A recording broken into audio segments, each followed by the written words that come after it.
Então, agradecer ao Dr. Rui pelo convite para falar sobre esse tema e particularmente sobre alguns trabalhos que nós temos desenvolvido nessa temática, que é falar sobre modelos prognósticos e particularmente sobre algumas publicações que nós realizamos nesse trabalho inicialmente, nessa temática mais recentemente.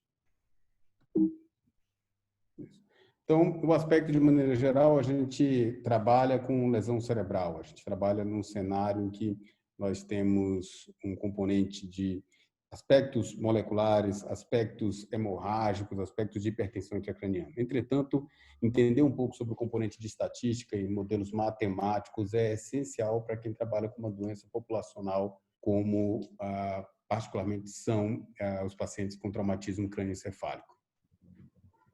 Os aspectos gerais de trauma crânioencefálico, um público específico, né, não há muito o que colocar, mas só a relevância do cenário de que o traumatismo crânioencefálico é hoje uma doença que é a principal causa de morte nos pacientes com menos de 45 anos.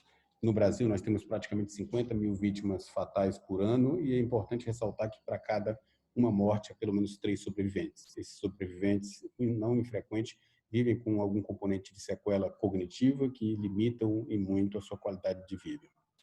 E nós não temos nenhum tratamento para traumatismo crânioencefálico. Então, nós não tratamos traumatismo crânioencefálico, nós tratamos hipertensão intracraniana, nós tratamos limitação de lesões secundárias, nós colocamos o neurônio para dormir, mas efetivamente não existe nenhum tratamento. Por isso, então, a relevância da gente realizar de forma mais intensa as medidas para tentar evitar a perda neuronal, que trazem repercussões, tanto em termos de risco de sobrevida, quanto em termos de aspectos como qualidade de vida dos pacientes e recuperação funcional. Então, quando a gente pensa em termos de modelos prognósticos, por que usar matemática, por que usar estatística? Nós temos, por exemplo, esse paciente de 25 anos, em Glasgow de 13, com essa tomografia inicial. Então, uma tomografia relativamente benigna, um pequeno foco hemorrágico num paciente em Glasgow de 13. Então, para a maioria das pessoas, seria um paciente de um traumatismo leve com lesão, que classifica como moderado, mas de maneira geral, talvez sem as repercussões que se espera no paciente com trauma mais grave. 6 horas após essa tomografia, o paciente é submetido a uma nova tomografia, o paciente piora do ponto de vista neurológico, sendo necessário uma abordagem cirúrgica para drenagem do hematoma, e nisso repercussões para esse paciente. O paciente teve uma recuperação funcional, não faleceu, mas teve um comprometimento cognitivo de memória e processos atencionais de forma marcante que inviabiliza o paciente para retornar para a atividade profissional dele prévia. Outro cenário, 42 anos, masculino, admitido ontem, vítima de ferimento por arma de fogo em via pública, em Glasgow de 12, estável hemodinamicamente,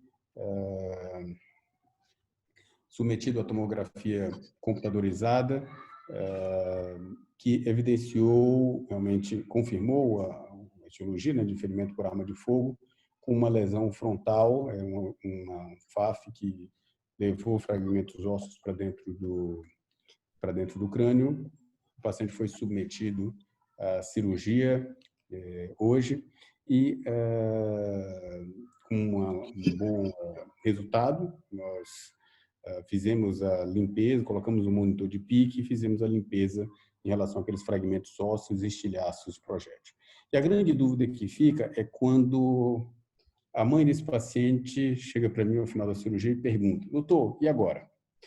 Ele vai morrer, ele vai viver, ele vai ter sequelas, ele não vai ter sequelas? E essa é a grande dificuldade que a gente tem de responder, tanto ao questionamento familiar, mas também em termos de recursos para o sistema de saúde, em termos de orientação dos agentes pagadores do sistema de saúde, o quanto que compensa investir em determinados perfis de paciente ou não.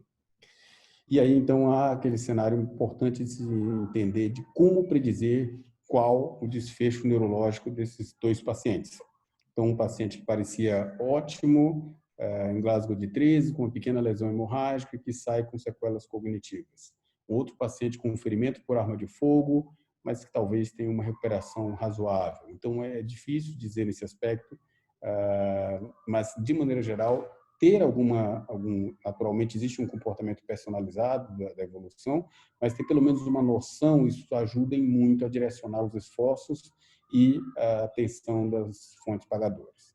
Pensar em termos de prognóstico em traumatismo cranioencefálico não é um cenário novo. Hipócrates já colocava isso na Grécia Antiga, colocando que nenhum ferimento na cabeça é tão sério, né, que deveria ser desesperador, e nem tão trivial que deveria ser ignorado. Isso eu acho que é apesar de ter 2.400 anos, se aplica muito ao nosso dia a dia, e saber qual paciente vai morrer, ou pelo menos tem uma chance grande de evoluir para óbito, e qual paciente tem uma grande chance de recuperação, ajuda, e principalmente essa definição ela é mais relevante ainda no nosso cenário de países com baixa e média renda, como o nosso, em que os recursos para suporte desses pacientes são finitos.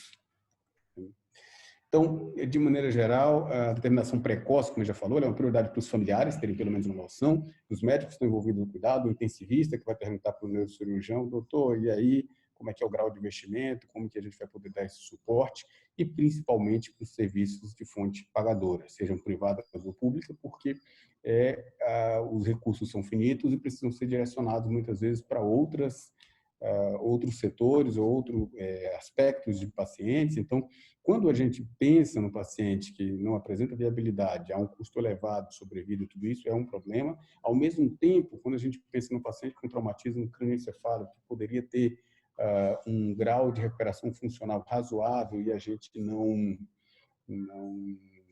permite um investimento maciço nesse paciente, às vezes você está deixando de ter a recuperação de um paciente jovem, que é o nosso perfil de paciente com traumatismo cranioencefálico. Então, não é infrequente que a gente vê pessoas que, de dia, operam um glioblastoma com 1 ano de sobrevida, um pouco mais de 1 ano no paciente mais maduro, e se dedica ao extremo e dá atenção. À noite, no plantão, ele opera um jovem com traumatismo cranioencefálico, que muitas vezes poderia ter uma boa evolução, e ele opera imaginando que aquilo que ele está fazendo não é tão relevante quanto ter operado um paciente que tem 1 ano de sobrevida. Então, de maneira geral, é por isso a importância desses modelos prognósticos. Muitas séries descrevem uma mortalidade de cerca de 30% nos casos de TCE grave, com uma morbidade de 50%. Dessa forma, então, a capacidade de a gente poder... O TCE gera essa situação e a orientação em termos de extensão de tratamentos intensivos, eles têm que ser medidos muitas vezes por esses modelos prognósticos. Para você ter uma ideia, um paciente que chega com traumatismo cranioencefálico, em Glasgow 3, com hematoma subdural agudo, muitas vezes os esforços que se faz nesse perfil de paciente apresentando uma mortalidade muito elevada, em termos de ocupação de estrutura de UTI, suporte que é feito, num país que tem, às vezes, um paciente com um infarto do miocárdio também que poderia ser beneficiado por limitação de recursos desse paciente. Isso tem que ser pensado, então, não apenas em termos individuais, mas em termos institucionais e coletivos. Naturalmente, quando a gente pensa enquanto médico, aquele é o seu paciente, aquela é a sua preocupação e esse é o enfoque que você vai ter. Mas quando você pensa em termos de liderança, por exemplo, de uma unidade ou de um serviço, a questão de organização de recursos, sem dúvida nenhuma, tem que ser levada em consideração na hora do planejamento. E quando a gente pensa em termos de modelos prognósticos, é pensar o seguinte: mas por que a gente precisa fazer se eu entro na internet e descubro que já tem sistemas que foram muito elaborados, já foram realizados, por que eu preciso? Então, a gente tem um sistema IMPACT, que é o International Mission for Prognosis and Analysis of Clinical Trial in TBI, que foi derivado de dados de estudos observacionais de praticamente 1984 a 1997 e foi disponibilizado a partir de 2008. Sem dúvida nenhuma, é uma forma simples de se acessar essa informação que leva em consideração aspectos laboratoriais e também tomográficos. Há alguns problemas em relação a isso. Primeiro, o cenário de pacientes especificamente que contribuíram para esse cálculo. São todos pacientes de países ricos e, portanto, num cenário epidemiológico e também um cenário de suporte diferente daquilo que a gente consegue prover no nosso país. Outro aspecto é que deriva de dados observacionais.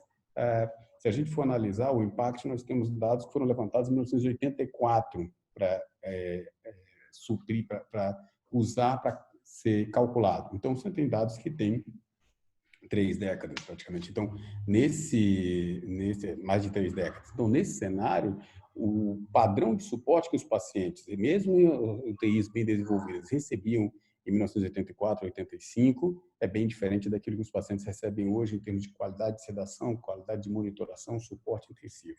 Então, por isso seria uma crítica em relação à utilização dessa ferramenta, embora tenha o seu valor.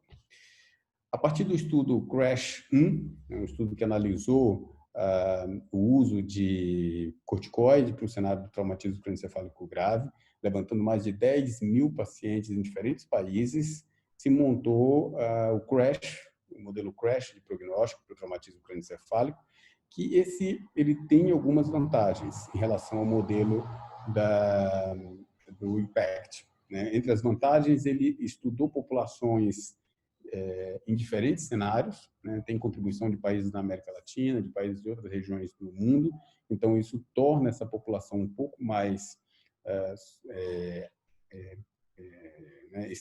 possível de generalização das informações em relação ao que nós temos aqui, leva também em consideração aspectos clínicos e tomográficos. Entretanto, tem algumas desvantagens. Não leva tanto em consideração aspectos laboratoriais, que é uma outra informação útil para ser dada, para ser levantada por esses pacientes, e também há uma falha, talvez, no modelo que foi programado, onde há uma hiperestimação de mortalidade, isso comparado em estudos que procuraram validar esse modelo do CRASH em diferentes outras populações, desde 2005 que vem sendo realizados, e se encontra, então, uma falha no aspecto de hiperestimar mortalidade nos pacientes com traumatismo crânioencefálico.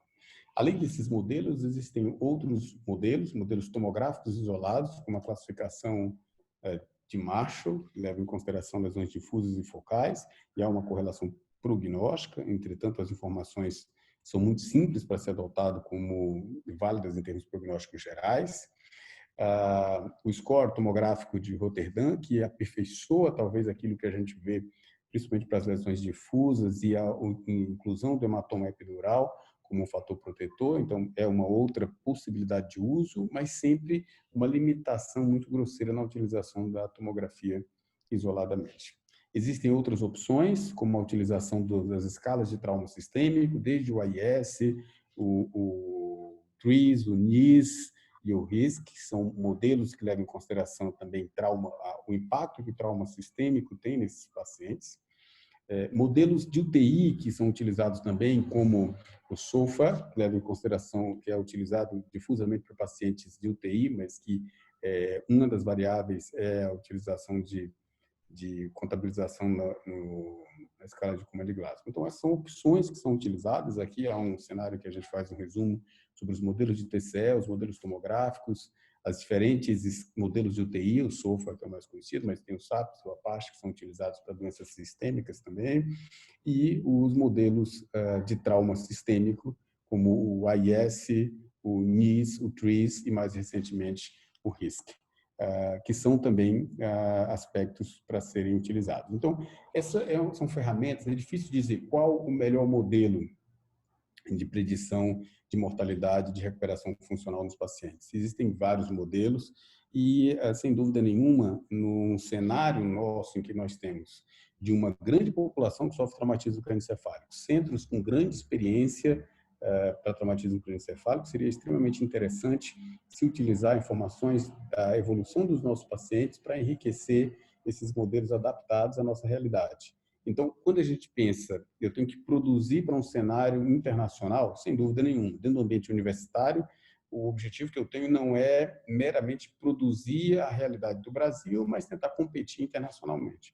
Mas, particularmente, esses modelos prognósticos, eles têm uma vantagem de ser utilizado porque eles adaptam a nossa realidade, né? Não só a questão de competição do cenário acadêmico, mas o aspecto de uma realidade nossa, portanto, aplicável à nossa população. Então, de maneira geral, o modelo prognóstico é um modelo estatístico, né? Um modelo matemático, em que a gente utiliza alguns fatores prognósticos, buscando identificar um resultado predefinido na admissão desses pacientes. Então, o desenvolvimento, né, para criar, envolve algumas técnicas estatísticas complexas e avançadas. O modelo estatístico de regressão logística, usualmente, é o mais utilizado nesses diferentes modelos de predição prognóstica. Existem outros, como análise discriminante, redes neurais e partilhamento recursivo.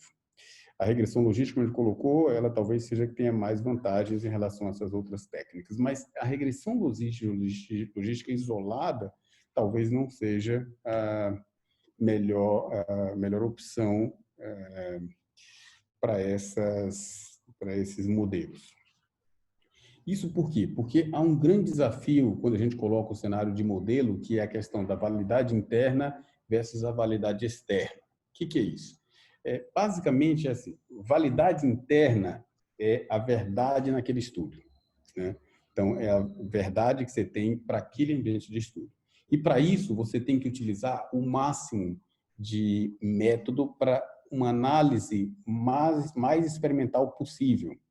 Então, colocando no campo, por exemplo, dos estudos experimentais, a gente tem que um trial clínico ele vai ter uma validade interna adequada quando ele tem randomização, quando ele tem cegamento, quando ele tem uma ocultação da randomização, quando ele tem um comitê de avaliação de cegamento, quando ele utiliza diversas ferramentas para diminuir os vieses daquele estudo.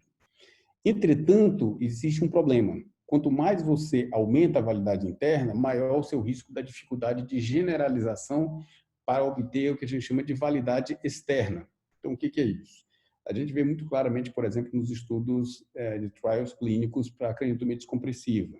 Então, tentando buscar um componente de validade interna, a gente termina tendo uma dificuldade de validade externa, de generalização daquelas informações, porque boa parte dos pacientes que estão submetidos a um trial clínico, submetido a uma avaliação mais criteriosa, com uma adequada validade interna, terminam tendo dificuldades da generalização das informações. Então, a construção de um modelo tem que se tomar realmente bastante cuidado em relação a isso, porque a ideia é basicamente você usar a sua amostra, né, dentro da população de estudo, mantendo o máximo possível, como eu falei, de cálculos de estruturas, né, de métodos para poder manter essa validade interna, mas muitas vezes você vai ter dificuldade para extrapolar para a população de interesse. E por isso, a grande vantagem quando você tem dados populacionais de multisserviços.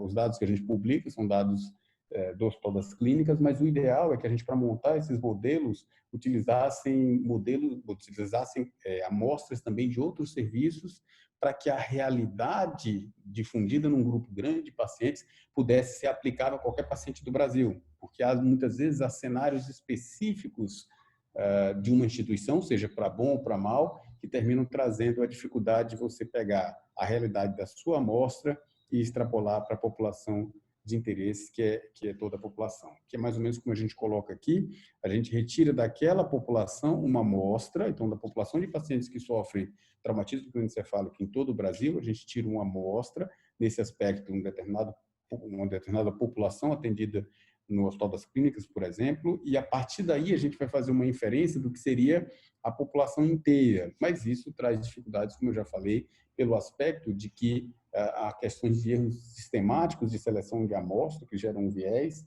como eu falei, por aspectos, muitas vezes, de recursos, por aspectos, muitas vezes, de estrutura, seja para bom ou para mal, mas que, de fato, distancia da realidade. E aí a gente tem que analisar que esses modelos nossos, eles têm sempre que buscar, idealmente, uma alta validade com acurácia adequada. Então, esse slide é muito interessante porque muitas vezes a gente utiliza a expressão precisão. Ah, não, um exame não é preciso, ou esse estudo usa uma população, mas não é preciso. A precisão, ela tem relação com o quanto que reproduzido isso é próximo, todos os outros estudos que foram reproduzidos, todas as outras, eles vão conseguir chegar naquele resultado. Mas o importante é se o resultado é certo ou não. Então, por exemplo, quando a gente analisa, por exemplo, esse terceiro gráfico aqui, um eventual estudo que tivesse esse resultado, seja um estudo populacional para TCE, ou imaginando um novo exame para detectar a Covid-19. Então, você faz lá e todos os pacientes eles estão iguais ao exame modelo, né? Mas estão distantes da realidade. Então, esse mapa aqui mostra, por exemplo, um cenário de um modelo extremamente preciso, mas um modelo que apresenta baixa validade porque tem baixa acurácia. Então, em relação ao mundo real, está distante, mas ele é preciso porque todo mundo que copiá-lo vai ficar igual. Mas o objetivo nosso é que exista precisão, mas, acima de tudo, exista acurácia, que é o quão próximo da realidade esse modelo está. Então, por isso, a ideia é que a gente tenha um modelo que seja preciso, mas que também apresente uma acurácia calculada a partir da validade. E para desenvolvimento desses modelos, a gente precisa definir uma população de estudo, a amostra, sem dúvida nenhuma, quanto maior a amostra, melhor, porque você limita os efeitos que, eventualmente, um subgrupo específico possa trazer para aquela amostra, né? Gerando, portanto, uma condição difusa de homogeneidade, naturalmente representativa da prática clínica. Então, não adianta eu tentar estudar um grupo específico de pacientes para utilizar isso difusamente. Então, eu estudar um grupo grande de pacientes, mas um grupo grande de pacientes que tem uma característica específica. Ah, não, olha, eu uso uma população, por exemplo, onde os traumas de crânio são só de pacientes idosos. Quando se for analisar dentro da Europa nórdica, por exemplo, você vai ter esse problema. Você pode fazer um estudo com 5.000 pacientes, vão ser 5.000 traumatismos crânioencefálicos em pacientes idosos, porque essa é uma região em que a maior parte da população é uma população mais idosa. Então, portanto, isso seria um pouco distante em relação à prática de algumas regiões. Definir os preditores que serão utilizados. Os preditores, eles levam em consideração pesquisas prévias e a experiência clínica. Então, qual o preditor? Um preditor clássico é a pontuação na escala de Coma de Glasgow.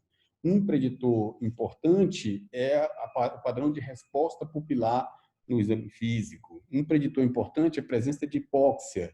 Então, tudo isso que há alguma tendência já identificada em algum levantamento possa ser utilizado para avaliar se é possível, se tem impacto ou não.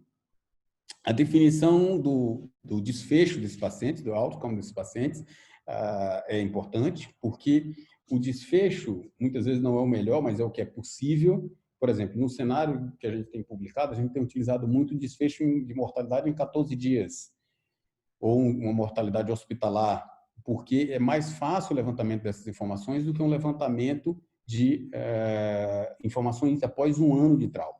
Quem lida com traumatismo crânioencefálico sabe que os pacientes continuam tendo melhoras ao longo do primeiro ano, muitas vezes até após o primeiro ano, algum grau de pequena melhora esse paciente pode apresentar, mas há uma dificuldade muito grande no estudo de populações de fazer um levantamento com um período de segmento muito grande. Então, como eu falei, muitas vezes o outcome não é o melhor, mas sim o possível.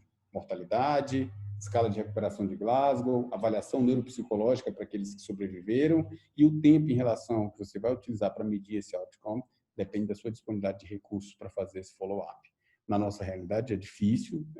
Em estudos, nós temos alguns estudos em que nós analisamos os pacientes ao longo de um ano, mas são estudos geralmente para trabalhos específicos com amostra pequena de algumas dezenas. Quando você imagina em centenas ou milhares para permitir esse follow-up sem uma grande perda, isso não é tão provável. Você vai levar em consideração o desenvolvimento, né? Isso é feito geralmente um teste piloto de um grupo de população e depois os métodos de validação interna por aspectos estatísticos de sensibilidade para a detecção dos aspectos prognósticos, mas também submetido à calibração e aspectos de discriminação que eu vou comentar mais à frente. O principal modelo que a gente utiliza é o modelo, ou melhor, o modelo mais simples que a gente utiliza, que é também o mais interessante, são as curvas ROCS, né, que a gente analisa, onde se faz um cálculo da área sobre a curva. Então, quanto maior essa área sobre a curva, a área total é basicamente 1, já que é medido 1 por 1, né, então é uma área de 1 vezes 1, mas quanto mais próximo de 1 essa área sobre a curva, quanto mais pacientes estão agrupados dentro dessa avaliação abaixo de 1, melhor a sensibilidade ou a especificidade, dependendo do que está sendo testado, desse modelo matemático que vai se utilizar.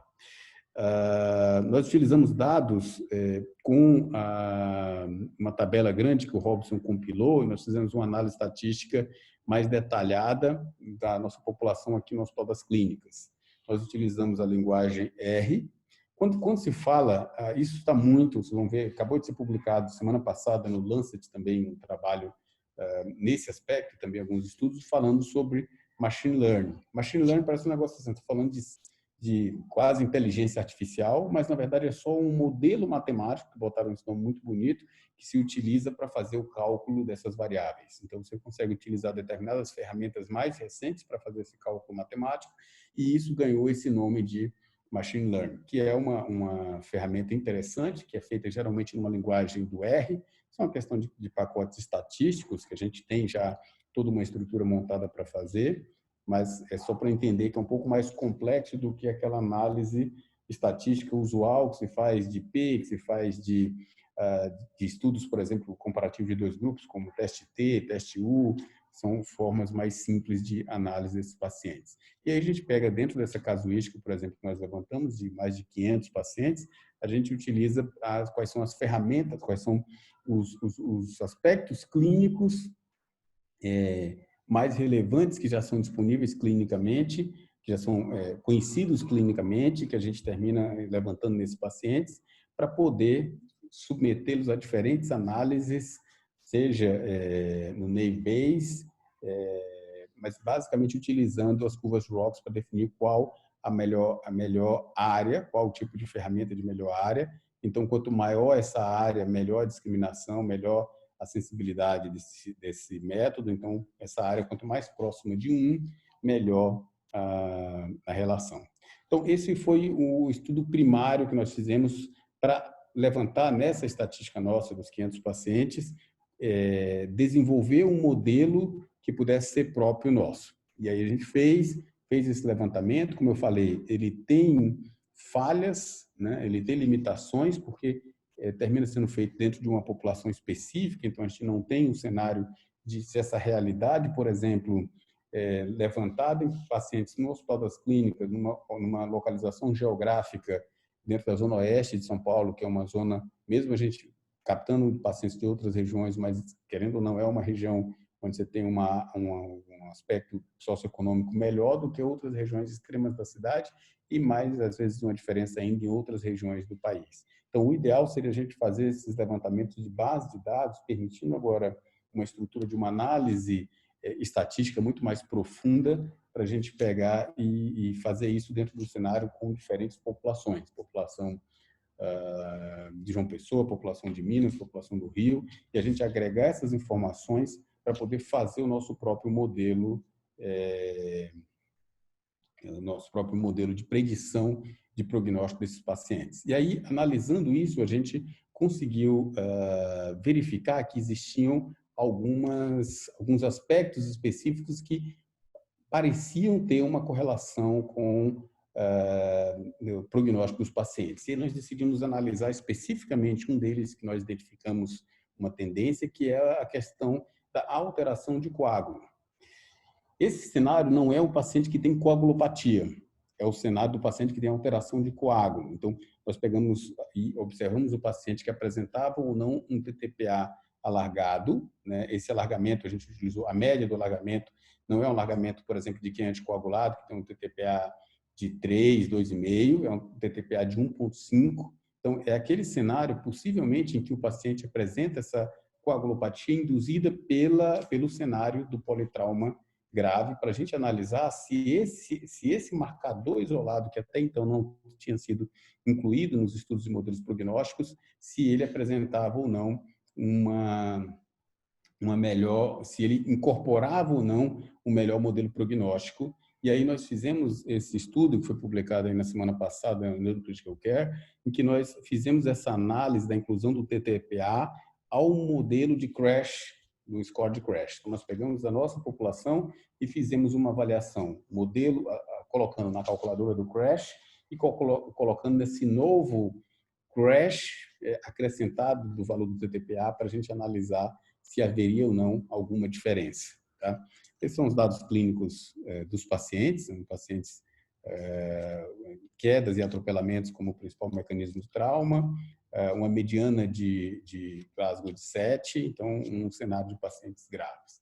E o que a gente fez quando fez essa comparação foi observar que realmente a incorporação do TTPA teve melhoras no aspecto de análise de óbitos, com desfecho em 14 dias, que é um dos desfechos clássicos do crash.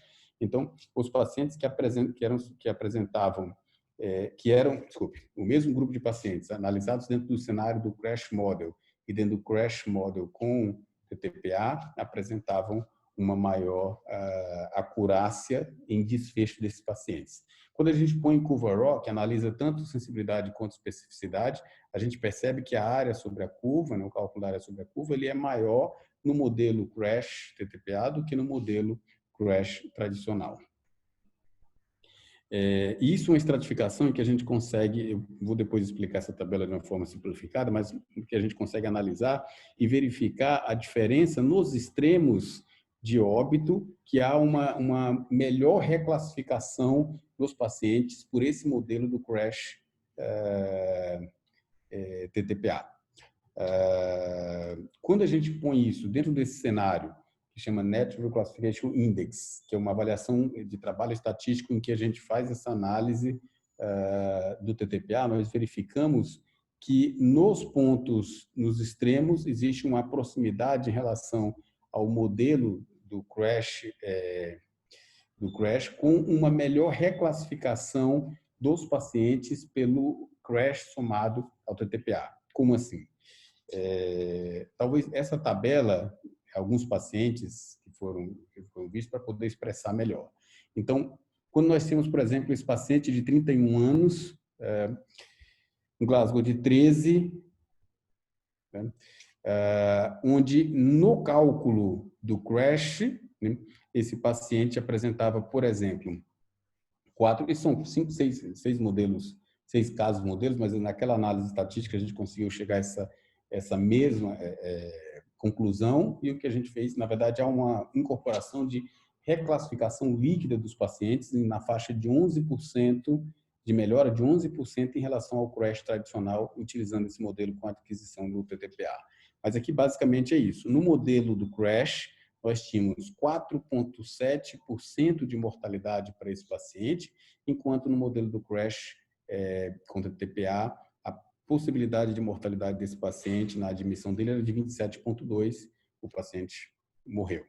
Tá? Nesse outro paciente, um paciente de 66 anos, Glasgow de 7, na avaliação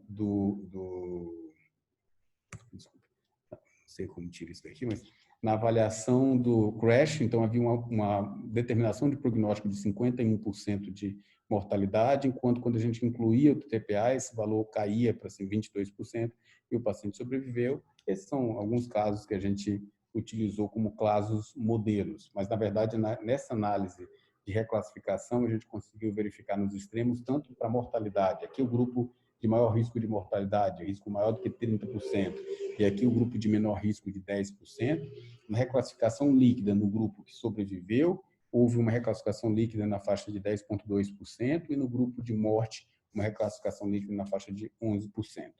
Não é 11% de mortalidade, é 11% de melhora em relação ao crash. Então, se o crash era 30, a nossa classificação era 33. Então, não é um aspecto desse tamanho de achar que é o seguinte, não, você consegue acertar 11 ou 20%, 11 a 10%, mas na verdade é uma melhora onde essa análise basicamente é para mostrar que talvez para o nosso cenário, nossa realidade, o modelo crash que já existe não seja adequado e o crash com a incorporação de coagulopatia de TTPA alargado seja um cenário importante para a gente ver nesse perfil de pacientes. Então, como ele já colocou, essa é a análise de reclassificação líquida dos pacientes, que é uma ferramenta estatística importante, e aqui os casos modelos que a gente colocou. Então, basicamente era isso que a gente queria discutir e apresentar em relação a esses 2 papers que nós publicamos recentemente. Nós temos mais 2 papers relacionados ao aspecto de prognóstico, mas acho que a grande ideia, mais do que propriamente os achados desse estudo, é a gente pensar em fazer um trabalho numa população maior que envolva realmente diferentes centros que possam resolver aquele problema que eu falei da amostra. A amostra tem que ser grande, no nosso caso aqui a gente falando de mais de 500 pacientes com TCE, mas poderia ser bem maior em relação a isso, e quanto maior essa amostra, maior seria a nossa capacidade de confrontar as outros métodos, nossos modelos prognósticos, até porque eles são modelos de 10 mil pacientes, 8 mil pacientes. Então, às vezes, se a gente conseguir se organizar para ter isso com amostra de diferentes centros, a gente poderia tanto expressar aquilo que é a realidade para a população de países com baixa e média renda, que é o nosso perfil, que é diferente muitas vezes do cenário de populações de alta renda, e sem dúvida nenhuma as populações de média e baixa renda são as populações que mais se beneficiariam, porque são os países onde a doença, traumatismo crânioencefálico, tem sua maior relevância epidemiológica. Então a ideia seria utilizar essa nossa expertise em trabalho estatístico com grandes populações e talvez pensar em fazer um trabalho que envolvesse diferentes centros do país com amostra grande, e vocês veem que são informações que não são tão complexas de serem levantadas. Obrigado. Bom, obrigado, professor Paiva. Te parabenizar pela apresentação, pela eloquência, pela clareza da apresentação. E vamos abrir agora para os colegas que estão aqui conversarem sobre e tirarem suas dúvidas. Então, quem quiser falar, ativa o microfone, se apresenta e faz os questionamentos que quiser, professor Paiva.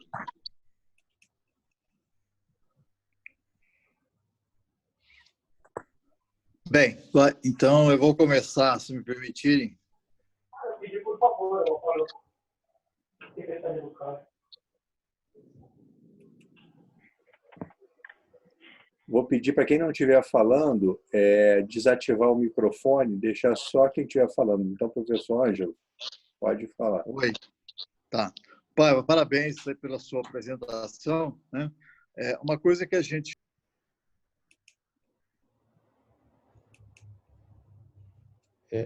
Ô, Ângelo, você está sem fone. Eu desabilitei você porque vi Henrico aqui, não vi que era você. Só ativar o seu microfone, por favor, e repete sua questão. Esse ele pegou lá, acho que queria me roubar, e depois... Tá bom. Esse grupo discute muito, né, questões de vamos fazer isso, vamos fazer um trabalho sim, um trabalho assado. E assim, o que eu vejo nessas suas apresentações é você ter uma estrutura organizada, né, estatisticamente, para poder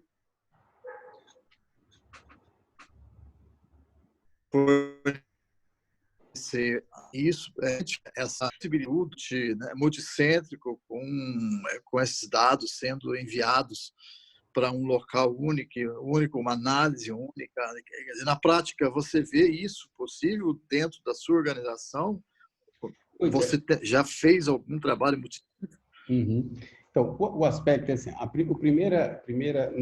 nossa estrutura, nós temos um grande entusiasta de traumatismo crânioencefálico. Nós temos um grande entusiasta de traumatismo crânioencefálico, que é o professor Almir, que tem uma paixão muito grande por traumatismo crânioencefálico, mas havia uma dificuldade em termos da organização da estrutura de pesquisa. Então, nós inicialmente montamos essa estrutura de pesquisa, conseguindo recursos para ter enfermeiras coletadoras. Então, hoje nós temos uma estrutura que nós temos 3 enfermeiras fazendo coleta das informações, o que traz acurácia, porque a informação coletada o médico que está de plantão, com informação coletada, o residente que está querendo operar, essa informação ela não termina, mesmo quando se tem essa informação, ela não é real, porque ela está mal preenchida, ela tem essas defasagens. Então a gente montou essa estrutura inicial no serviço, que foi isso que permitiu a gente migrar do perfil de publicações que a gente tinha ali de arquivo, de neuropsiquiatria, tudo isso, nos últimos, principalmente, 6 anos, para publicar. Hoje a gente tem publicação aceita no Intensive Care Medicine, publicamos ano passado na Critical Care Medicine, na Critical Care, em revistas que têm um impacto que faz a neurosurgery parecer brincadeira. Então, a gente fica muito feliz com essa organização que a gente fez inicialmente. A grande questão agora era como fazer isso para a gente aproveitar a expertise, né, clínica dos outros grandes serviços que a gente tem em Minas Gerais, no Rio, em João Pessoa, em Manaus, e até mesmo outros serviços grandes, restauração, outros serviços menores de neurocirurgia. Como aproveitar essa estrutura? Então, nós temos buscado essa experiência com o pessoal dos intensivistas. Os intensivistas conseguiram montar, principalmente o pessoal de sepse, uma rede nacional liderada pelo Luciano Azevedo, que é um colega nosso aqui do HC, também um dos coordenadores lá do Sírio, e eles conseguiram, por exemplo, agora completar 10 mil pacientes dados para a pesquisa de sepse deles. Então, a gente está em contato próximo com eles para pegar como foi feita essa montagem, como foi feita essa estrutura, para que a gente possa trazer para o nosso cenário de traumatismo crânioencefálico. E, com isso, a ideia é que, nos próximos anos, a gente passe a ter realmente um cenário de trabalhos multicêntricos no Brasil, mas num modelo organizado, um modelo de coleta de informação adequada. Então, nós estamos vendo uma estrutura via financiamento, tanto da indústria quanto de agências de fomento. Nós tivemos, hoje nós temos um grande projeto temático aprovado com nossos pacientes, em colaboração com a Unifesp, em colaboração com a Unicamp, em diferentes áreas, não só neurocirurgia, mas isso nos permitiu uma captação de 5 milhões de reais para a coleta de informações e, além disso, algumas outras ideias de estudos que possam captar recurso, onde a ideia seria a gente ter uma infraestrutura em que a gente pudesse contratar uma enfermeira coletadora para ficar lá em Uberlândia, sendo paga com salário para ser enfermeira de pesquisa de traumatismo crânioencefálico daquela instituição, por exemplo. E, com isso, possa ter a coleta da informação de forma mais organizada, de forma precisa, usando um banco de dados que a gente chama de REDCap, que é um banco de dados da Vanderbilt University, e que ele é regulado aqui no Brasil, e é o principal banco de dados que se tem, onde você pode baixar um aplicativo, colocar no seu celular com proteção das informações. Então, a ideia é que nos próximos anos a gente consiga, ao invés de fazer um estudo unicêntrico com 500 pacientes, como foi essas duas publicações, e mais duas que estão aceitas para publicação, que estão para sair nas próximas semanas, mas que a gente possa ter milhares de pacientes coletados dentro dessa organização. E o fato do pessoal da sepse, né, dos intensivistas de sepse, terem montado essa estrutura, nos dá uma empolgação de que talvez a gente tenha uma chance real de poder fazer isso também nos nossos cenários de traumatismo crânioencefálico, copiando o modelo que eles realizaram. Eles estão mais maduros que a gente, eles estão 5, 10 anos na nossa frente, mas talvez se eles tivessem há 10 anos pensando que iam conseguir levantar 10 mil pacientes com informações precisas e prospectivas, possivelmente a gente poderia achar que seria impossível, mas se eles fizeram, é possível da gente conseguir fazer à medida que a gente vai amadurecendo essa organização. Porque realmente, boa vontade, todos nós temos. O Ângelo fez um trabalho muito bom na década passada de levantamento disso, mas a dificuldade é que, assim, tem que haver uma estrutura para que essas informações possam ser enriquecidas, porque senão vem alguém empolgado, fica ali 3, 6 meses e termina muitas vezes pela dificuldade de outras questões organizacionais, não consegue transformar isso em riqueza de informações. Mas eu acho que eu tenho uma grande impressão de que a gente vai conseguir se organizar assim, com a colaboração de vocês, naturalmente, porque depois de montada a estrutura, a grande dificuldade são ideias. Você pega, por exemplo, nós temos uma colaboração também importante com o pessoal de Boston na parte de cognição. E aí, vendo a estrutura que eles têm lá, eles têm recursos. Nós temos, por exemplo, um estudo de linguagem pós-TCE, nós temos um grant do NIH, talvez o único grant fora dos Estados Unidos com esse perfil. E aí eles ficam impressionados com, às vezes, a capacidade de pesquisa clínica que a gente tem sem ter organização. Porque nos Estados Unidos eles têm muito dinheiro e organização, e o que falta é ideias. O que falta é alguém que sugira, por exemplo, fazer um trabalho de descompressiva em face de crânio, ou fazer um trabalho sobre um novo modelo de DVE que possa ser aplicado. Então, a gente vê que, na verdade, depois que a gente montar essa estrutura, a grande dificuldade que a gente vai ter realmente é aquilo que eu acho que a maioria de vocês vão poder colaborar bastante com ideias de algo original que possa ser estudado.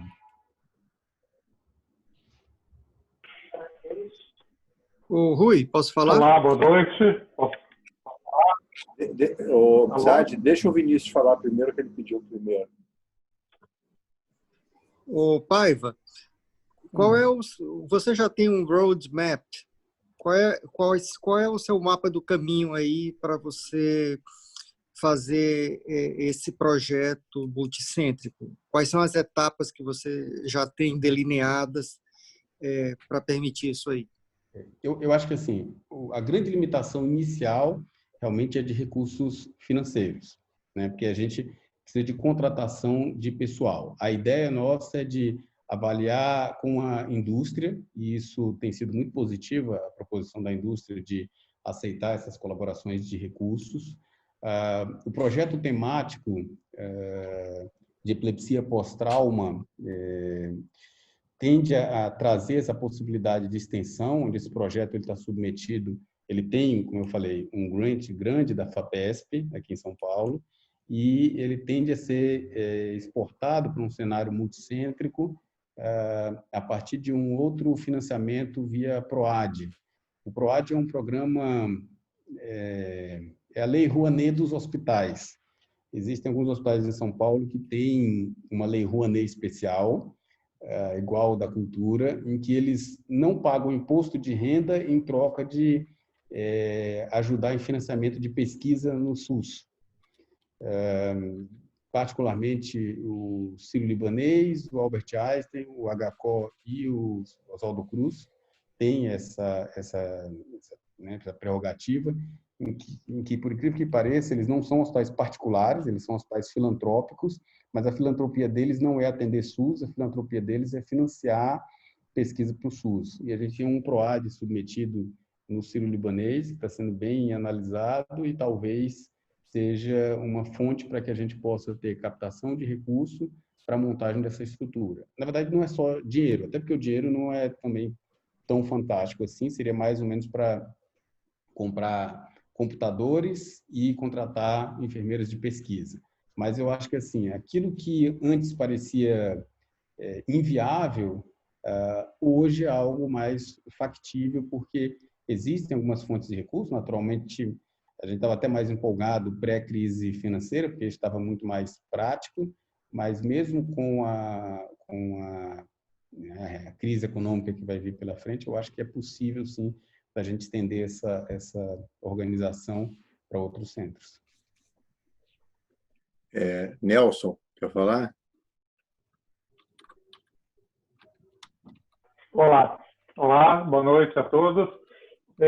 Bom, inicialmente também parabenizar o Paiva pela exposição. Aí a gente já está bem acostumado com a produção dele, com a eloquência no assunto, não é nenhuma novidade. É uma coisa muito importante o que eles, principalmente eu falo assim, pela uma diferença importante da Santa Casa para o HC, não sei se nos outros serviços isso acontece de uma forma assim tão importante. Eles têm uma formação muito sólida nessa parte de pesquisa, e principalmente você vê a eloquência do Robson, do Paiva, do Patriota, nessa parte toda de preparação, do conhecimento estatístico, de saber utilizar esses conhecimentos, né? Eles já sabem o caminho das pedras um pouco mais que a maioria de nós, pelo menos eu falo da minha parte. O gerenciamento também dessas questões financeiras do HC funciona muito melhor. Até onde eu lembro, eles tinham um gerenciamento mais individualizado de cada setor, da emergência, mesmo dentro da neurocirurgia, eles conseguiriam fazer isso melhor. Eu lembro até de outras conversas com o professor Almir, que ele falava dessa questão de poder disponibilizar dinheiro para contratação de enfermeiras especializadas para colheita de dados e tudo mais. Isso é uma dificuldade muito grande que a gente tem, como ele colocou. Se você coloca na mão de outras pessoas não especializadas esses dados, eles nunca vão poder ser utilizados, pelo menos de uma forma correta. Mesmo que para o médico, para o residente, para o assistente, alguns às vezes fazem por obrigação ou fazem mal feito. Então, assim, a minha opinião, do que já foi exposto aqui, é da importância que a gente tem, enquanto grupo unido, realmente de poder tocar um trabalho multicêntrico de qualidade. E isso a gente, com certeza, pode ajudar o pai, nos ajudar e ajudá-lo também, ele nos ajudar nesse tipo de projeto. Eu acho que, como eu falei, já tem um caminho das pedras, a gente tem que começar a pensar nessas pesquisas. Eu, quando estive lá em San Diego, conversei com o pessoal de Chicago, conversei com o professor Trevadei também, e eles se assustam exatamente da possibilidade que a gente tem, do campo clínico que a gente tem, e de dificilmente transformar isso em alguma coisa, por falta, às vezes, desse expertise que a gente tem para ações individuais, mas não tanto para o campo de pesquisa. E no HC eles têm cada vez mais uma facilidade de internacionalização. Você vê até nesses trabalhos aí quem colaborou junto com eles. São nomes importantes aí do trauma cranioencefálico, nomes importantes para quem estuda a parte de craniotomia descompressiva especificamente. E da facilidade de saber realmente como você atingir aquelas revistas específicas, como ele falou, Neurocritical Care e outras revistas que têm um fator de impacto muito maior. Então, eu, da minha parte aqui, da Santa Casa, obviamente, após conversar com a minha chefia, eu me coloco em total disposição de colaboração para esses trabalhos multicêntricos, na parte de ideia, de revisão, do que for necessário para ser feito. Eu acho que isso aí a gente não pode deixar morrer, tem que tocar para frente e aproveitar essa nossa união, que é uma coisa rara no meio médico e neurocirúrgico. Acho que é isso que eu tinha para colocar, Rui. Beleza. Deixa eu colocar aqui Quer falar alguma coisa, Paiva, sobre isso? Só colocar aqui realmente a principal, além naturalmente de ser a liderança local do estudo multicêntrico, né, que vocês vão poder vão participar do estudo, mas a proposição de ideias, porque, como eu falei, essa é a grande questão, a grande limitação. Depois que a gente montar uma estrutura, porque a ideia não é montar uma estrutura onde você vai ter custo com uma enfermeira, com computadores, com estatístico, tudo isso, para fazer um trabalho, né? A ideia seria a gente montar uma rede, que foi isso que os intensivistas da CEPS fizeram. Eles montaram uma rede de UTIs no Brasil inteiro, em que essas UTIs, elas coletam a informação, mas muitas vezes vem alguém da UTI de um hospital específico e propõe para eles, olha, eu queria saber, estudar, por exemplo, o cenário de sepse no paciente com TCE, para ver se é diferente a lesão cerebral, alguma coisa desse tipo. Então, e isso é o tipo de dúvida que só pode ser levantado pelo especialista, entendeu? Isso aí não vai ser uma coisa que o estatístico vai conseguir fazer, que a estrutura de pesquisa vai conseguir fazer. Aí é aquela dúvida de pegar e fazer o seguinte, olha, mas eu tenho uma dúvida, eu queria saber se a craniotomia descompressiva feita numa técnica ou na outra, se a gente teria diferença. E aí, como tendo essa rede montada, fica muito mais fácil da gente pegar e implementar uma dezena de trabalhos e não apenas um trabalho, que essa é a grande dificuldade dos centros, né, no primeiro mundo. Eles montam até a estrutura, mas tem uma carência de ideias, aí faz lá um estudo, aí a pessoa faz um estudo e pronto. Enquanto a ideia nessa rede, como o pessoal da CEPSE fez, é mais interessante. Então, assim, olha, a gente está no meio de um estudo para analisar uma diferença específica ou de um modelo prognóstico. Mas aí alguém tem uma dúvida que é, por exemplo, fazer um trabalho de transfusão sanguínea, né? A gente fez um trabalho de transfusão sanguínea restritivo versus não restritivo e publicou o ano passado na Critical Care, né? Foi o artigo de capa da Critical Care, acho que de setembro, mas a ideia era assim, era um trabalho relativamente simples que a gente fez com 44 pacientes, randomizou e fez aquilo ali. Se a gente conseguisse, por exemplo, utilizar 300 pacientes ao invés de 44, seria uma publicação no New England de impacto absurdo que geraria discussão no mundo inteiro, entendeu? Então, assim, e a ideia é assim, olha, mas alguém tem uma dúvida que seria um determinado tipo de antibiótico profilaxia, assim faz com Zinacef, mas no meu serviço eu acho que a gente faz com tal coisa e poderia funcionar. Então, a gente coloca, faz um sorteio, né, randomização, e faz o estudo, e nessa estrutura montada, quando a gente pensa, por exemplo, a estrutura que o pessoal do DECRA, para levantar acho que 150 pacientes, né, gerando um impacto que muda a conduta no mundo inteiro com 150 pacientes feitos com descompressão. Se a gente for analisar, a nossa estrutura para fazer isso em 150 pacientes seria plenamente factível, levando em consideração 200, 300 ou até mais, para fazer isso, desde que a gente tivesse essa questão de organização de pesquisa dentro do hospital. E isso num curto espaço de tempo, né? Sim. A dificuldade que a gente teria é exatamente a dificuldade de, como eu falei, de ver essa primeira etapa, de, por exemplo, a contratação de uma enfermeira no hospital de trauma de Fortaleza. Olha, mas a gente não tem como é a estrutura, como é a enfermeira, quem vai ser a enfermeira, como seria o modelo de contratação. E a nossa ideia seria, por exemplo, uma contratação via a Fundação do HC para ela trabalhar em Fortaleza, uma enfermeira indicada pela equipe de Fortaleza seria contratada e receberia uma bolsa de pesquisa da Fundação Faculdade de Medicina. Então, isso seria possível e vai haver dificuldades iniciais, mas uma vez montada, uma vez contratada, não faz sentido você ter, que é exatamente o que a gente fez aqui. A gente contratou a enfermeira para fazer um trabalho, mas eu ando atrás de trabalhos multicêntricos direto para dar emprego, para colocar ela para trabalhar. Porque senão estou pagando uma enfermeira que vem aqui, coleta 2 pacientes por semana, daqui a 2 anos termina um trabalho legal, gera uma publicação, mas ela foi subaproveitada, ela ficou tomando café no corredor. Então, a gente vai lá e correu aqui o Synapse ICU, que foi um estudo de monitor de pique do pessoal da Bélgica. A gente trouxe, coletou 29 pacientes nossos aqui. A gente está colocando agora o VentiBrain, que é um estudo de ventilação que a gente já vai incorporar. Um outro estudo, que é o Intrepid, que é febre no TCE. Então, assim, com isso, seria plenamente factível de pegar e dizer o seguinte, ao invés a gente atualmente, do ano passado para cá, tocou 5 estudos multicêntricos, desses estudos que no final terminam em Lancet, terminam nessas diferentes publicações. Mas a ideia seria que talvez os centros brasileiros também pudessem, tendo essa estrutura, não, mas o Rui tem a enfermeira dele lá, então ele também dá conta de colocar aqui o Gnós, por exemplo, do pessoal da Inglaterra, que a gente participou. Muita gente até teve interesse, mas não conseguiu operacionalizar porque tinha essa estrutura, porque não tinha a estrutura de pesquisa.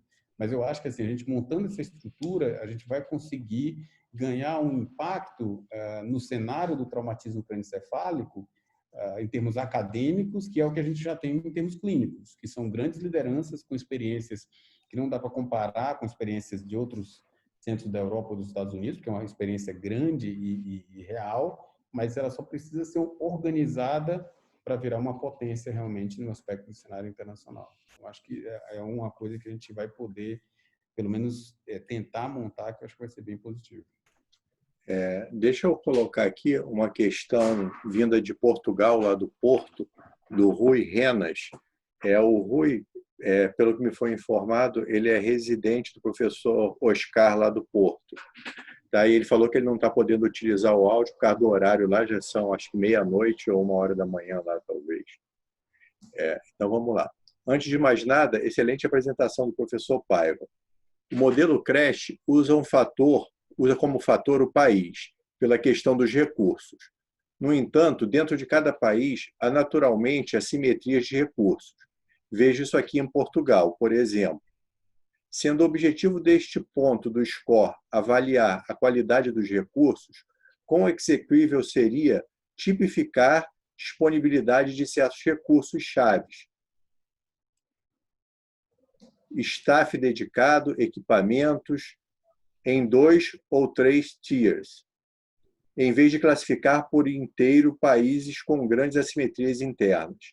Quão fácil seria possível avaliar individualmente o peso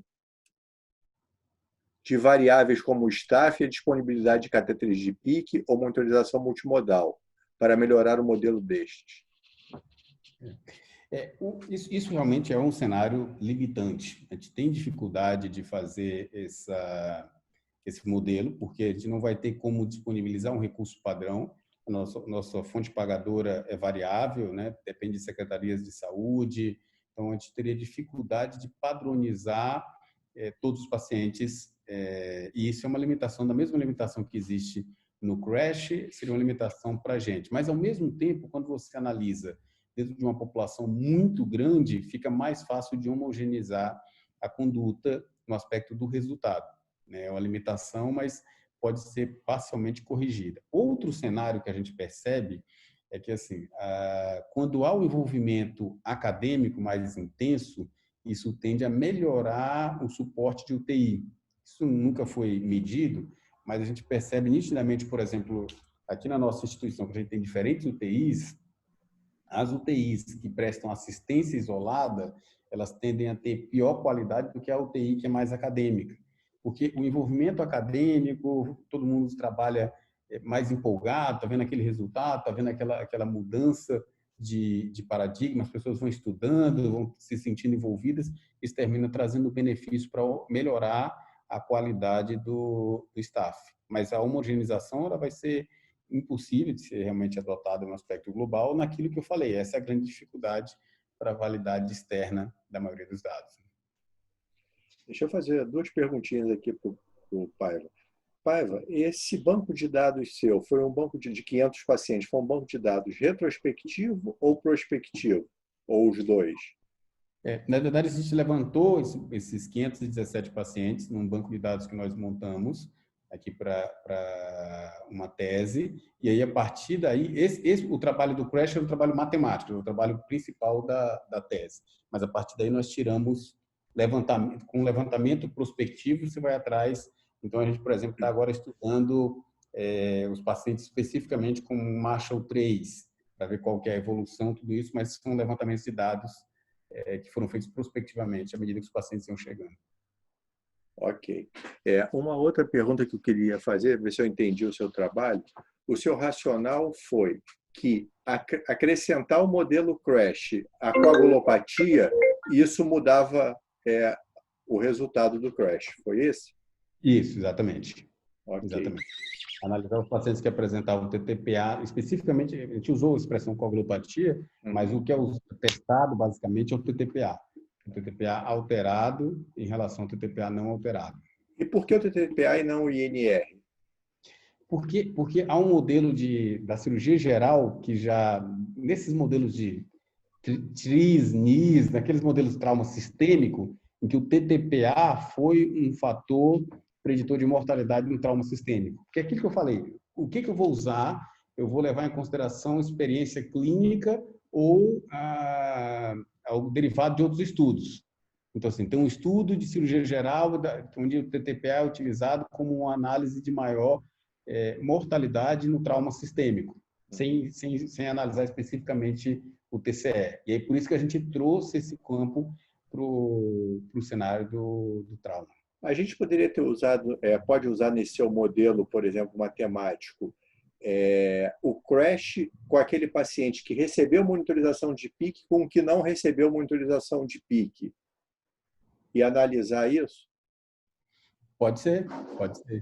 Né? Naturalmente, a gente vai ter que fazer uma regressão logística, né, para excluir as questões de multivariáveis, né, para tentar colocar os pacientes dentro de um cenário mais homogêneo entre os que, assim, tem uma crítica grande, que é a falta de padronização que é feita nos dois grupos, que é exatamente a diferença do que seria um trial clínico comparando, entendeu? Mas de qualquer jeito, essa diferença também foi feita no seu trabalho, com TTPA. Você não consegue homogeneizar os dois, da mesma forma que você não vai conseguir homogeneizar a PIC. É diferente. Você entendeu o que eu estou querendo dizer? Você está propondo uma intervenção como fazer diferença, entendeu? Não, olha só, o que eu estou te propondo é o seguinte: paciente, se ele tem um Glasgow menor do que 8, teoricamente, todo mundo deveria receber catéter de PIC. Em tese, em teoria. Não é o que acontece, exatamente. Não, é o que acontece. Né? Então, o que eu estou propondo é isso: a gente analisar se quem recebeu e foi submetido a um tratamento baseado na PIC, se tem um benefício ou não. É possível e é interessante, mas é a crítica pelo fato de ser uma avaliação de uma intervenção e não de um fator específico prognóstico. Você entendeu o que eu estou querendo dizer? Entendi. Não? Porque a avaliação de intervenção ela é melhor realizada dentro de um trial clínico, em que você faz que nem o pessoal fez lá na Bolívia, entendeu? Aí é uma avaliação de uma intervenção.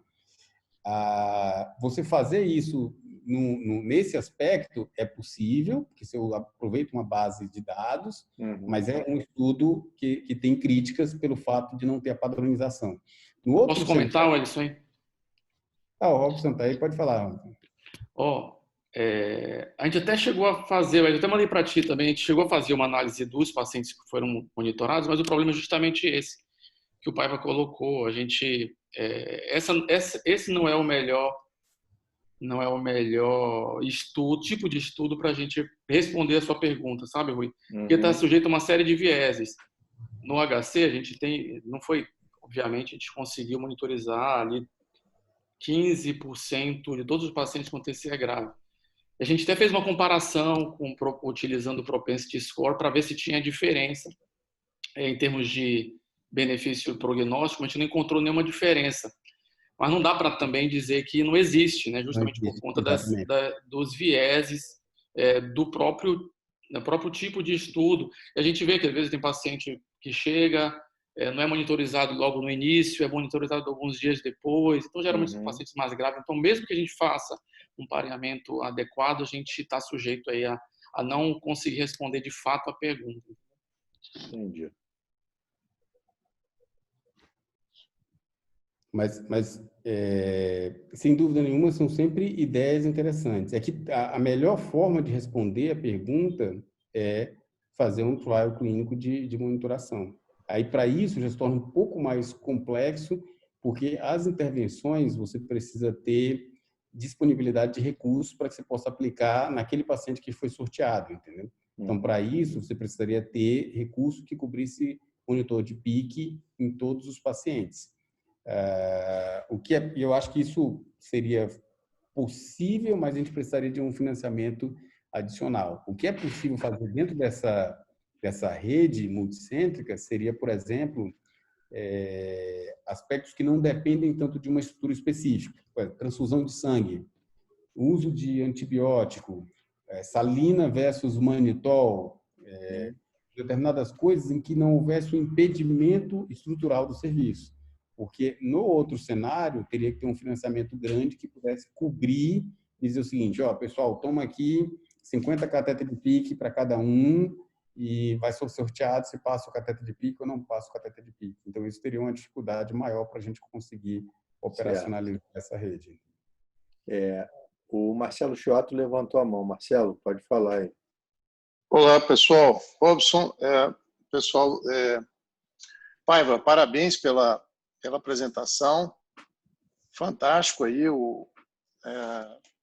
esses algoritmos de avaliação que você está produzindo dentro do HC. Em primeiro lugar, mandar um abraço ao professor Almir, né? Te parabenizar pela brilhante apresentação. Na realidade, a gente vê isso com muito bons olhos, porque a própria cardiologia já usa pesquisa clínica de uma forma de vanguarda e a benefício deles há muito tempo e com excelentes resultados. E a neurocirurgia nunca teve, né, uma oportunidade como essa que você está nos proporcionando. Então, isso é uma ferramenta maravilhosa. A gente para muito nos nossos trials, estudos e tal, por falta de ferramentas como essas que o HC está conseguindo fazer agora. Eu lembro que o professor Almir me mostrou isso lá no início, e eu fico feliz de saber que a coisa evoluiu desse jeito. Muito bom mesmo. A gente até teve um caso aqui para fazer também uma pesquisa clínica nos casos de TRM, trauma raquimedular, usando laminina. que era uma substância, esbarrou em vários vieses aí para prosseguir no trial da pesquisa clínica, inclusive era liderada por um professor da UFRJ e o próprio hospital, o Hospital do Rui também estava dentro do contexto da pesquisa clínica para uso da laminina pós-TRM. Mas a coisa ficou parada por vários fatores, inclusive esse da gente não ter uma rede organizada para conduzir os trials de maneira adequada. Então, eu acho que isso aí é fantástico. Nós temos aqui na universidade já um projeto de pesquisa clínica muito bom, bem avançado, que nós podemos aproveitar. Eu tenho aqui um professor especializado nisso, realmente. E então faltava isso aí, são ferramentas, o grupo entender o que é e a gente então poder participar com todo mundo, né, desses projetos aí. Parabéns, viu, pela apresentação. Henrico Macia, pode falar. Oi, posso falar? Pode. Então, o Wellington, eu vejo assim, acho que todos nós sabemos, né, o grau de dificuldade que é implementar, né, um trabalho desse, multicêntrico, né? E assim, a gente tem que começar do mais simples para o mais complexo. Pode pensar em começar uma pesquisa já com interferência, né? Vamos dar isso, vamos dar mannitol, vamos dar soro, não sei o quê, né? Agora você tem que começar com um trabalho observacional, talvez, como uma primeira experiência, né? Sobre algum tópico específico em trauma. Não sei se você concordaria com isso. Eu concordo. O primeiro aspecto que eu estou querendo dizer é o seguinte: a proposta de uma rede com trabalhos como esse, ela não é para ser feito um trabalho de 3 meses. Então, acho que assim, o planejamento teria que ser assim, um planejamento de 4 anos, em que a gente teria diferentes etapas de progressão da complexidade. Mas, por exemplo, vamos começar com levantamento prognóstico de estudo observacional. Mas aí, à medida que for amadurecendo, à medida que a estrutura for melhorando, a gente vai tendo ideias para serem implementadas nesse aspecto em estudos multicêntricos. Parece, como eu falei, parece difícil, mas, por exemplo, nos estudos que eu tenho com o pessoal da psicologia, a gente conseguiu, e claro que é um cenário mais tranquilo, porque são pacientes ambulatoriais, mas a gente conseguiu fazer estudo multicêntrico de colaboração com o pessoal da psicologia de Londrina e também de Teresina, para um trial clínico randomizado, duplo cego, de análise de um laser transcraniano nos efeitos cognitivos. E conseguiu 6 pacientes de Londrina, 25 pacientes do HC, 14 pacientes de Teresina, um estudo randomizado e duplo cego, está finalizando agora com 42 pacientes no total, no final, mas assim, é possível à medida que você vai amadurecendo e aquelas questões como pensar, por exemplo, num estudo randomizado com duplo cego de avaliação, acontecendo algo tão assim impossível ou visto do outro mundo, você consegue perceber que não, olha, dá para fazer. A gente pegou primeiro essa experiência com os pacientes em fase crônica do trauma crânioencefálico. O ano passado nós encerramos um trial de estimulação magnética transcraniana para alterações de memória no paciente com TCE, e a gente fez randomizado, duplo cego, seguindo toda a organização. No final, o trabalho foi negativo, que é importante o trabalho negativo, porque essas áreas específicas de estimulação tem muita picaretagem, então, quando se dá uma resposta negativa, ela é muito importante também. E é um trabalho que a gente publicou na Neurology, que é a principal revista de neurociências clínicas nossa, né, que existe, com um fator de impacto muito superior ao Journal ou à Neurosurgery, mas foi possível nessa organização. Então, acho que assim, a ideia seria pegar esse know-how que a gente construiu com esses diferentes estudos de área crônica e trazer agora os estudos para a fase aguda, entendeu? Onde precisa da montagem de uma estrutura, mas hoje eu vejo, até como eu falei, pegando a experiência de outras áreas, parece possível. Pode ser que seja que no final não dê certo, mas a gente pensando num projeto grande, multianual, com diferentes etapas de instalação e com estrutura, eu acho que isso é factível da gente poder ocupar o espaço, né, que o neurotrauma brasileiro merece no cenário internacional por essa expertise que a gente tem. Como eu falei, a gente fica, às vezes, seguindo orientações, né, de pessoas que são também importantes, tudo isso, mas às vezes as pessoas têm uma experiência muito menor do que a nossa, e isso porque a pessoa conseguiu construir o nome no meio acadêmico, pelas publicações, sendo que a gente tem aqui um cenário muito mais clinicamente relevante. Eu acho que vai dar trabalho, mas eu vejo como algo possível. Ô, Paiva, você acha que esse banco de dados seu, desse trabalho, desses parâmetros, ele é importante continuar sendo alimentado? Ou você terminou o seu trabalho ali, acabou? Eu acho que assim, no momento, a gente não tem alimentado o banco de dados principal. A gente são 11 pesquisas em TCE, e aí elas vão sendo alimentadas o banco de dados de acordo com o cenário que esse paciente está sendo incluído. Então, tem uma pesquisa de linguagem, tem uma pesquisa de visão, tem uma pesquisa de olfato, tem uma pesquisa de crescimento de contusão, mas seria bem interessante a gente focar em ter esse... Só que, assim, isso, na prática, sem uma destinação específica, termina se perdendo a empolgação de colocando os pacientes, entendeu? Então, por isso que eu falei, por exemplo, se ele for decidir fazer um banco de dados nacional, aí não dá para ser assim, não, vamos alimentar até o dia que der. Não, aí é um programa de 1 ou 2 anos de colocação de pacientes com esse protocolo que vão sendo implementados e a gente faz a análise depois, entendeu? Porque o banco puramente é interessante, mas é difícil manter a empolgação de manter a alimentação dele sem uma destinação específica. Uma das vantagens do banco, né, justamente, como ele é prospectivo, é justamente a gente poder utilizá-lo. Por exemplo, esse banco, apesar de ter sido feito no HC e tudo, ele é um banco que as ideias, como a gente faz parte de um grupo, as ideias que vocês derem para utilizar o banco pode ser perfeitamente analisável, entendeu? Justamente porque essas informações estão lá. Se alguém tiver uma ideia específica de analisar alguma coisa, isso pode ser feito e avaliado retrospectivamente no banco que está feito. Uma das ideias, por exemplo, foi proposta pelo Dr. Rui, de analisar o pupila, e o Robson também já estava trabalhando nisso, né? De analisar a nova reclassificação do Glasgow com a pupila para validação na nossa população. Então, o que a gente fez, a ideia é interessante, a gente pegou, já tinha um dado pronto, analisou e tem resultados interessantes, está submetido na acta neuroquirúrgica, já em revisão, provavelmente vai ser aceito.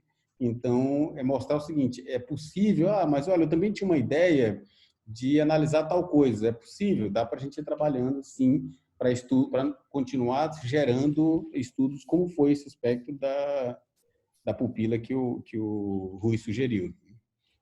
E, Wellington, e a outra coisa também é que essa validação ela foi feita em um hospital terciário em São Paulo, então no melhor centro do Brasil.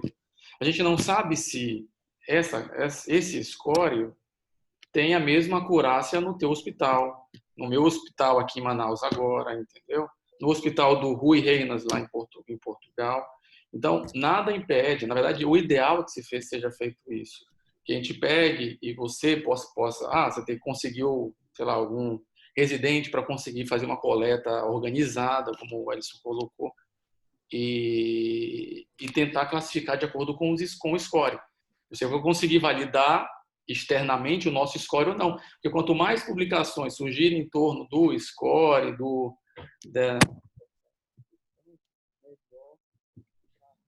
Sua voz sumiu, Robson. Oi. Sua voz deu uma sumida aí. Agora voltou. Não. Pois eu estou colocando que esse score que foi colocado, que foi feito, idealizado no HC, pode ser muito bem ser utilizado em novos estudos prospectivos no hospital de vocês. Na verdade, a recomendação é que se faça isso, porque a gente validou o score internamente, ali dentro do Hospital das Clínicas. Ele precisa ser validado externamente, né? Para validar externamente, precisa ser feita pesquisa no seu hospital, no meu hospital aqui em Manaus. Tanto é que eu peguei um mestrando aqui em Manaus, ele está fazendo uma coleta prospectiva, utilizando as mesmas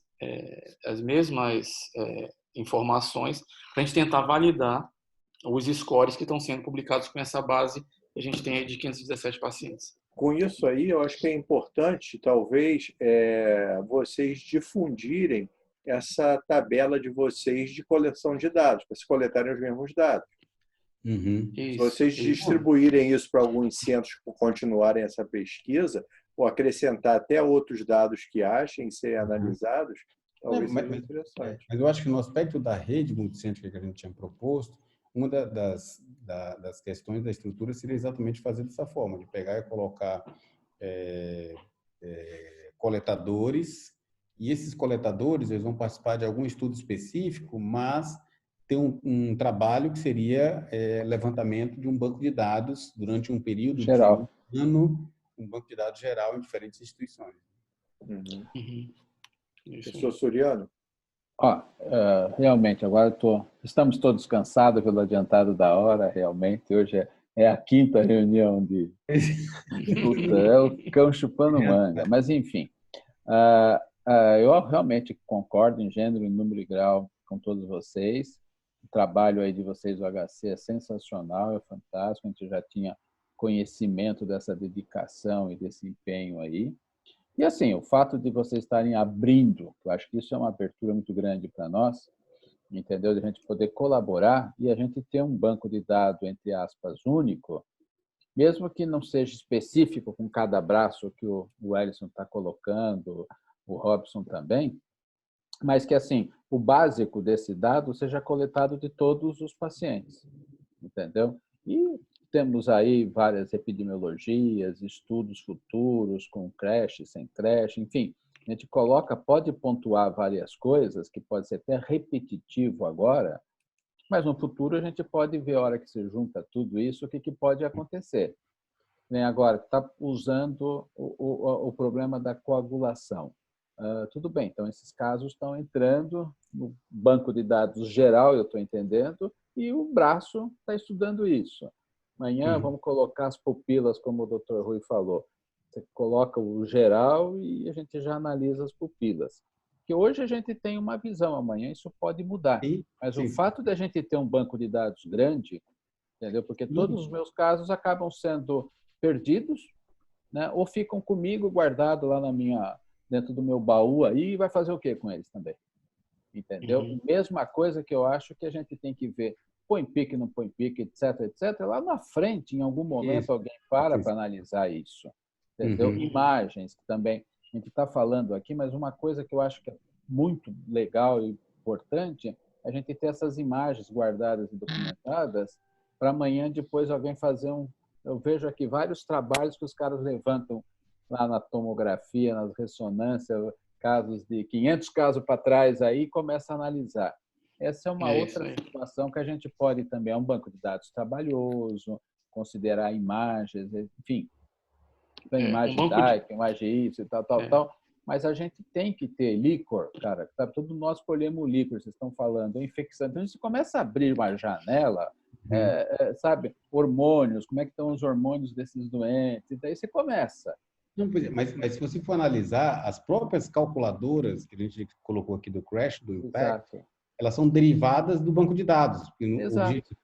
Eles tinham o estudo CRASH com 10 mil pacientes e passaram 10 anos publicando coisas de relativo impacto a partir desse grande banco de dados que foi construído. Exato. Até hoje o Comandante Bank é utilizado para muita coisa. Então, você pode ter uma validação de um estudo, de uma epidemiologia nacional, e tem vários trabalhos realmente nacionais publicados, etc. Você organiza isso aí tudo num banco de dados únicos, validados, com critério para inserir os casos, etc., eu acho que só tem a ajudar. Essa que é a grande verdade. E assim, conforme as ideias forem surgindo, a hora que você começa a coletar, você começa a ter ideia. Na hora que as ideias forem surgindo, você vai pegando os braços, mas vai alimentando sempre o banco de dados que eu chamo mãe, que vai estar com tudo ali, entendeu? Eventualmente, você pode retornar para um estudo retrospectivo? Pode. Você pode fazer um braço anterior e fazer prospectivo randomizado? Pode também. Então, mas eu acho que a ideia do banco de dados e procurar fazer um banco de dados nacional, entre aspas, eu acho que isso o Ângelo já deve lembrar, o Rui, tempos atrás a gente tentou fazer isso também na própria SBN.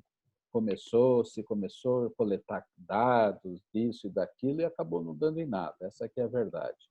Mas também a gente não tinha uma assessoria profissional como o Robson e o Ellison estão nos dando agora. Era uma coisa muito inicial, muito amadora, dentro da SBN, que realmente não deu certo. Mas acho que agora, com essa orientação de vocês aí, que tem expertise, experiência e sabe como coletar, eu acho que isso é interessante. A gente pode cutucar a Aventura para patrocinar o banco de dados aí na nuvem boa, entendeu? E daí a gente vai crescendo em cima disso, entendeu? Olha lá, já até acordou ele, olha lá. Entendeu? Mas assim, eu concordo em gênero, número e grau. Realmente, aí a gente tem muita limitação para tentar fazer essas coisas aqui na escola, mas assim, o que a gente com certeza tem é fornecer os dados, os pacientes.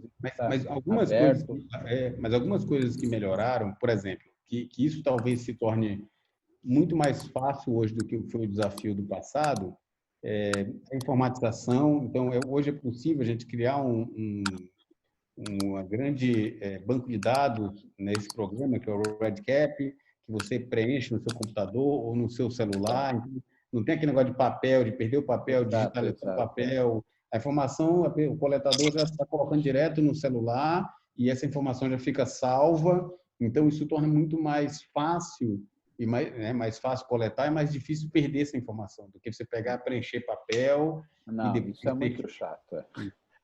Bom, e sem falar que, uma das pessoas que eu acho que seria importante estar junto com a gente aqui é o Rodrigo, lá do João 23, que ele tem um volume muito grande de trauma. E, assim, eu não sei se eles têm lá algum banco de dados já institucionalizado ou não, mas não deixa de ser uma porta grande e uma ajuda grande aí para fazer um N maior nesses estudos aí. Se a gente juntar o serviço de cada um de nós aqui, a gente consegue eu fazer acho isso. Que, não, e a gente tem mais serviços até para agregar aqui dentro disso aqui. Acho que o Brasil é grande, você tem aí vários estados que você pode estar colocando, por mais que a pessoa coloque, sei lá, 50, 100, 10, sei lá. Entendeu? O importante é você ter esse volume, né?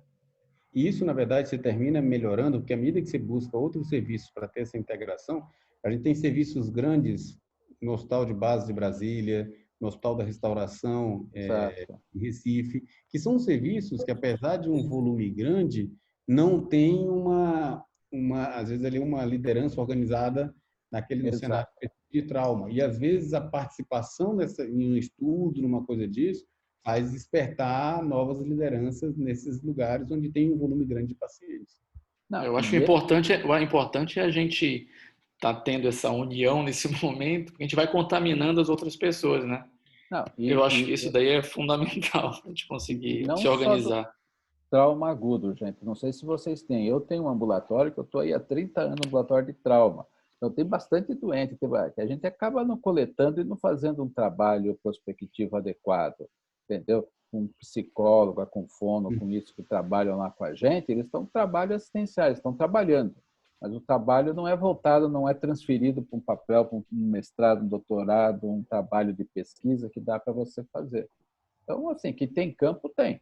A gente tem todas as cranioplastias, sabe? Você começa a abrir um monte de leque aí, gente, e se a gente se organizar como um grupo forte em vários locais, isso aí vai ser um trabalho grande. Mas precisamos de um líder, de uma pessoa que tem foco, que não adianta você ficar colocando 200 mil coisas que depois você não apresenta, Mas tem que ser alguém que tem que ter um líder nisso, que nem você, Paiva, o Robson, sabe o que colocar nesse banco, quais são os dados primários que a gente tem que colocar, eventualmente, se depois eu precisar voltar no meu banco de dados pessoal do hospital para levantar um dado bem específico que queira, eu tenho que saber como recuperar esse dado dentro da... Mas, para você ter uma ideia, o REDCap, esse banco de dados americano que é disponibilizado aqui no Brasil, você consegue... eu queria ver aqui do meu banco de dados, da minha unidade, eu queria gráficos mostrando gráfico de estatística descritiva, pizza, quanto só da minha unidade, eu consigo. Toda a sua unidade no seu celular. Exatamente. Então, você consegue ter esses dados, você precisar dar uma aula amanhã. Quantos casos de epidural eu tenho? Você faz isso daí, levanta... O que parece, sim, um trabalho epidemiológico, é um trabalho de baixar do celular em 10 segundos. Não, eu vejo aqui a doutora Flávia, que é da UTI, que faz muito sepsis. Gente, pô, ela tem tudo lá. Ela chega naqueles bancos de dados dela, é invejável, cara. É coisa do Brasil inteiro. Tem um monte de trabalho que ela tem e desenvolve, cara. E é rapidinho ela levanta esses casos. Essa que é a verdade. Acho que é esse mesmo banco de dados aí. Posso falar? Fala, Ângelo. Eu acho o seguinte, o grande problema disso é você começar certo, né? Você não pode inserir dados no meio do projeto. O projeto tem começo, meio e fim, e tudo tem que ser definido no início, porque senão você causa uma grande confusão, não é Wellington? Não, isso mesmo. Por isso que eu falei, o banco de dados ele não é para ser assim, vamos fazer o banco vai preenchendo de qualquer jeito. Preenchendo e coletando.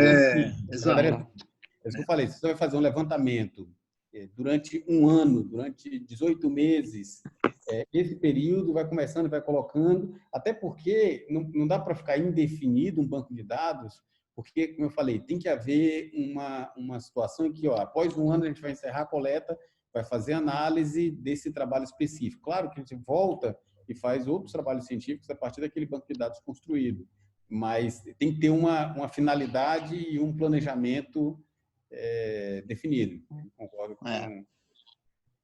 O Wellington, assim, o que eu estava imaginando... Só complementação, isso que eu estou falando. Não, sim, mas o que eu estava imaginando, você tem um banco de dados básico, é isso que eu estou falando, sabe? Você criar um banco de dados básico que todo mundo vai coletar. Se eu tiver que repetir o mesmo nome, a mesma coisa para um outro braço para fazer sua pesquisa, só quem tem mão direita, né? Os pacientes que têm mão direita vão ser selecionados. Então, daí, mas eu estou sempre alimentando aquele banco de dados gigante, que eu vou ter um volume grande futuro. Mas, Ítalo, nesse banco de dados, ele tem que ter o campo daquilo que você está pensando, né? Então, não adianta você pensar no meio do caminho, você fala assim, deixa eu coletar o dado sobre isso, se o campo não existe já organizado, né? Pré-organizado para saber sobre isso, você entende? Mas na metade do tudo caminho... tem que ser planejado antes. Então, o banco de dados tem que ser montado antes, direitinho, para não alterar. Quanto mais você mexer depois, mais confuso fica, entendeu? O Ângelo, é isso. Meu banco de dados é o básico. Daí eu quero saber todo mundo que tem olho preto. Então, eu continuo coletando o meu banco de dados básico, que eu sempre vou coletar para todos, e vou fazer esse braço desses doentes daqui para frente, eu vou coletar o básico e mais os que têm olho preto. O Ângelo, o que o Ítalo está falando é que dentro do banco de dados básico já vai ter a cor dos olhos, que ele vai pesquisar. Ele não vai entrar com a cor dos olhos lá na frente, no meio da coleta. Não. Aí tá certo, aí tá bom. Não, Rui, mas é exatamente o contrário que, infelizmente, eu estou falando. Não funciona aí. Então, porque a minha sugestão é que até já que a gente está se reunindo, essas reuniões sendo mais frequentes, a gente pode montar um dia para mostrar para vocês quais são os dados, porque existe uma lógica nisso. Existem pessoas coletando dados de trauma de crânio nos Estados Unidos, na Europa, que é o Center TBI, Track TBI nos Estados Unidos. Então, existe uns dados elementares que são coletados, né? E isso está sendo feito também aqui na América Latina. Estou trabalhando tendo o André Zubiano, que é o colombiano.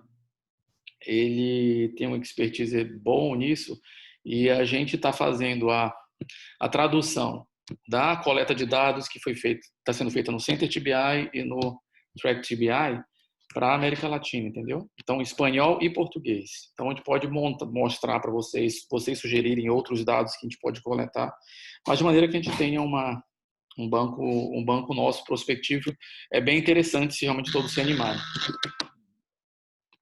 Eu acho que é interessante. A gente precisa marcar uma próxima reunião, pelo adiantado da hora, para a gente discutir isso. Vocês apresentavam o que já existe de básico na cabeça de vocês e a gente começava a sugerir o que a gente acha que pode acrescentar ou não. Entrar. Beleza?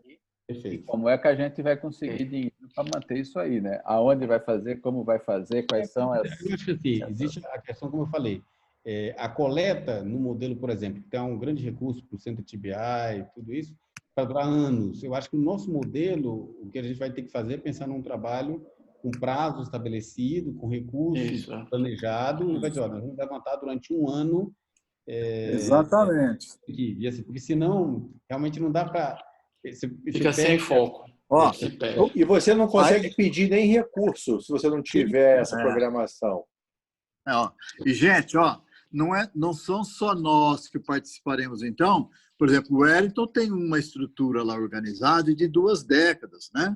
O Miguel Couto vai ter que aprender isso. Aqui tem isso, né? Aqui se faz trabalho, por exemplo, a indústria farmacêutica. Então, tem essa organização. Mas a maioria de nós vamos ter que aprender isso. Não é sair simplesmente... Né? Por isso a gente tem que fazer uma coisa mais simples e adquirindo experiência, né? Principalmente os serviços que não são universitários não têm essa expertise. Exato. Né? Vai ter que aprender isso com vocês do início. Mas eu falta dizer, o doutor Ângelo, que está aí, mesmo os serviços universitários que têm essa expertise, quem tem essa expertise também tem uma dificuldade grande de passar o pulo do gato. Essa que é a grande verdade. A verdade é que são grupos heterogêneos que não querem passar isso, Ítalo. Exatamente. É diferente do que a gente está fazendo aqui. A gente está se reunindo num grupo de amigos homogêneos e que querem fazer uma coisa maior, que beneficie o SUS de uma forma geral. Perfeito, minha gente. 10 horas, a marmita está esfriando. Segunda-feira já atrasou. E amanhã é de novo, 6 horas da manhã de novo, e começa o dia de novo.